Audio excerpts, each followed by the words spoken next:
इस धरती पे हर वो इंसान भगवान के बराबर है ना जो दूसरे के लिए सोचता है। Yes sir. और स्वार्थी भरी दुनिया है। Yes sir. सब आया, सब खाया, सब हगा और मर गया, यस दांत निकल गए। देखना इंसान क्या है, मतलब एक कठपुतली टाइप का है। देखना वो जन्म लेगा, जन्म लेने के बाद पूरा क्रियाकर्म करेगा और करने के बाद लास्ट में दांत निकाल के सर। मुस्लिम है तो दफना दिया जाएगा, हिंदू है तो राम नाम सत्य है, सबका ही गत्य है।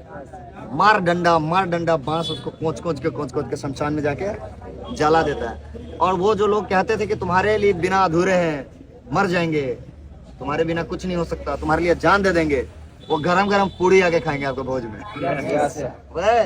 गरम गरम लाइए, पूड़ी वाला नहीं खाएंगे। साला आत्मा भी अगर आपकी वो भटक रही होगी ना, वहाँ पे बोल रहे होगे ये साला चूतिया, ये बड़ा हरामी इंसान है, मेरे मरने के बाद गरम पूड़ी खा रहा है। पहले तो बड़ा बड़ा डायलॉग मारता था। ये दुनिया बहुत स्वार्थी है। आपके लिए बढ़िया अगर कोई सोच सकता है ना, सिर्फ माँ बाप। सब हर एक रिश्तेदार, अपने दोस्त सब बदल जाएंगे, लेकिन माँ बाप बढ़िया सोचते हैं। कभी आपके माँ बाप अगर बोलते हैं ना कि मुझे तुम पे भरोसा नहीं है, तो उसको गुस्से में मत लेना। उनकी इनसिक्योरिटी है, जो मन में सोच रहे हैं कि कहीं ऐसा तो ना हो कि मेरा बेटा कहीं गलत रास्ते पे चल जाए। क्योंकि उनके आपसे ज्यादा एक्सपीरियंस है, लिविंग एक्सपीरियंस उनके पास ज्यादा है। इस धरती को आपसे ज्यादा उन्होंने जिया है और आपसे ज्यादा बुरे भले लोग उनको मिले हैं। तो आपके माँ बाप कहीं पे गलत नहीं है, बात को समझिए। उनको इनसिक्योरिटी है, उनको आप अच्छा महसूस करवाइए, उनको बढ़िया महसूस करवाइए माँ बाप को, समझे ना। पहले प्रायोरिटी दीजिए। अब पैसा देखो, पैसा एक टाइम के लिए बहुत जरूरी भी है और एक टाइम के लिए नुकसान भी है। नुकसान कब? जब उसका आप रफ यूज करें, लेकिन फायदा कब? जब फेयर यूज करें। वही पैसा किसी की जान ले भी सकता है, किसी को जान दे भी सकता है। पैसा से खून बहा भी सकते हैं और पैसा से खून दान भी कर सकते हैं, दे भी सकते हैं। समझ रहे ना।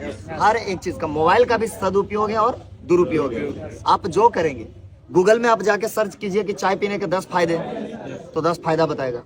और लिखिए कि चाय पीने के 10 नुकसान, तो नुकसान बताएगा। मुद्दा यह है कि सब है, उसका फायदा भी है और नुकसान भी है। आप सर्च क्या करना चाहते हैं, जो माइंड को आपने सिखाया वही सर्च करेंगे। इसी तरीके से हमारी दुनिया है, इसमें अच्छे लोग भी हैं, बुरे लोग भी हैं, कामयाबी भी है, नाकामयाबी भी है, पॉजिटिविटी भी है और नेगेटिविटी है। ये हमारे ऊपर डिपेंड करता है कि हम उसको चाहते क्या, इस जमाने से सर्च करके अपने आप में ऑब्जर्व क्या करना चाहते हैं। लेकिन रिजल्ट ये है कि हम जो ऑब्जर्व करेंगे, हमारी नीयत चाहे जो हो, लेकिन उसका जो स्वभाव होगा हमारे साथ रिजल्ट वही आएगा। जैसे आप फिनाइल पी रहे हैं, लेकिन आपकी नीयत है कि हमको एनर्जी मिले, तो फिनाइल का भी तो नियत है कि हम तुमको मारेंगे। तो अपनी नियत को पूरी करेगा और आप अपनी नियत, लेकिन आप मर जाएंगे।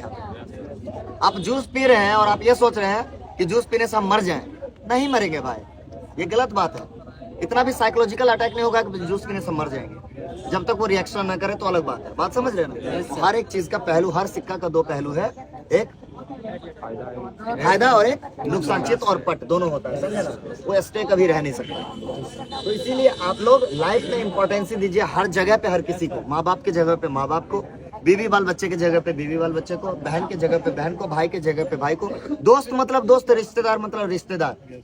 मेरी खुद की पर्सनालिटी क्रिएट करने में, खुद का भविष्य देखने में किसी को इन्वॉल्व करना, क्योंकि उसी माँ बाप की दुख परेशानी को झेलने वाले आप, बहन के शादी में तड़पने वाले आप, भाई के स्टडी ना करवाए तड़पने वाले आप, जमाना की गाली सुनने वाले आप, नाकामयाबी के बाद पूरी जिंदगी को रद्दी भाव में तोलने वाले भी आप।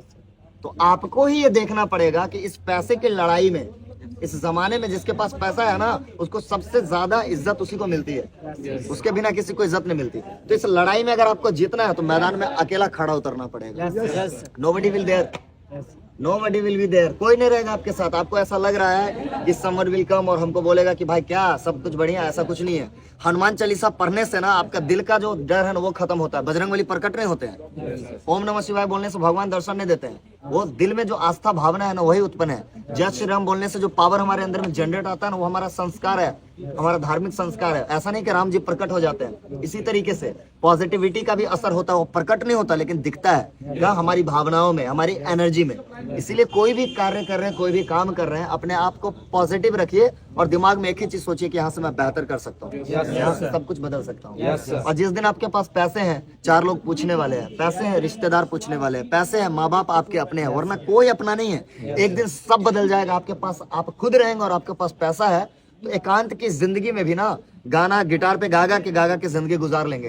पैसा बहुत बड़ा पावर है, वो आपको कभी भी अकेला फील होने नहीं देगा। हो सकता है एक टाइम में आपकी बीवी छोड़ दे, गर्लफ्रेंड छोड़ दे, एक टाइम में माँ बाप छोड़ दे, दुनियादारी सब आपको अलग कर दे, लेकिन आपके पास एक मनी वाला पावर है ना, तो धनी है आप, अंदर बाहर सबसे, आप सबके बीच में आप पूजे जाएंगे क्योंकि आपके पास पैसे हैं, क्योंकि उस पैसे से दुनिया का हर एक काम हो रहा है ना भाई, इसलिए वो ज्यादा इंपॉर्टेंट है, इसलिए उस पर फोकस कीजिए। बात को समझ रहे हैं ना? कहने वाले 4 लोग आज कह रहे हैं, वही गरीबी को सह रहे हैं और अकेले रह रहे हैं। उनको कोई फर्क नहीं पड़ता कि आपकी जिंदगी में क्या बदलाव है, आपकी जिंदगी में क्या बेहतर है, क्या बढ़िया होने वाला है। आप बन जाएंगे, वो जल जाएंगे, आप कुछ नहीं करेंगे तो वो खुशी में डूब मरेंगे। उनका ये पॉलिसी है, उसकी पॉलिसी को ब्रेक करना आपकी प्रायोरिटी है। आप अपने कर्म को करते रहो, एक दिन देखना आपको, अगर समाज की सच्चाई जानना है ना, तो समाज की सच्चाई जानने के लिए अपने आप को कामयाब करो। नाकामयाबी में कभी भी सच्चाई समाज की नहीं जान पाएंगे। जैसे ही आप कामयाब हो गए ना और डिफेंडर फॉर्च्यूनर से चलने वाले बन गए ना, उस वक्त देखना समाज में कितने दुश्मन है वो सारे के सारे नजर आ जाएंगे। बात समझ रहे हैं ना? तो अपनी उस कैपेबिलिटी को बाहर निकालो।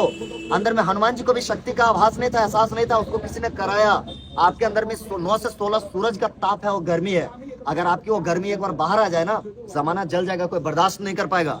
उस गर्मी को आप समझ रहे हैं, आपको समझाने वाले समझ रहे हैं। उनकी समझदारी को जो आपके लिए समझदार वो बन रहे हैं ना, उनको बेवकूफ चूतिया समझना नहीं है। उनको ये समझना है कि कोई तो है जो मेरे लिए सोच रहा है, और उस सोच को बरकरार रखिए। एक दिन सब बदलेगा, आज नहीं तो कल बदलेगा। ओके मेरे दोस्त, साधना की जाइए, अच्छे से लगिए, दोबारा मुलाकात करेंगे।